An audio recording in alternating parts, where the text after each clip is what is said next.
আজ আমি আপনাদের সঙ্গে নতুন একটা রান্না শেয়ার করছি। সেটা হচ্ছে বান মাছের ডালনা। আমার হাজব্যান্ড আজকে বান মাছের ডালনা খেতে চেয়েছে, তাই আমি রান্না করলাম। তবে খুবই সিম্পলভাবে। আর কড়াইতে তেল দেবেন, মাছগুলো একটু ভালো করে মোটামুটি করে ভেজে নেবেন। তারপর মাংসে যা যা মশলা দেওয়া হয় সবই অল্প অল্প নিয়ে সেটাকে তেলে কষবেন। দুটো আলু দিয়ে দেবেন। তারপর সেটা ভালো করে কষা হয়ে গেলে একটু জল দিয়ে ফোটাবেন।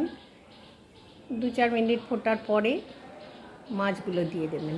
দিয়ে সামান্য আবার একটু জল দিয়ে আবার ঢাকা দিয়ে আবার একটু ফোটাবেন। একটু ঘি গরম মশলা দেবেন।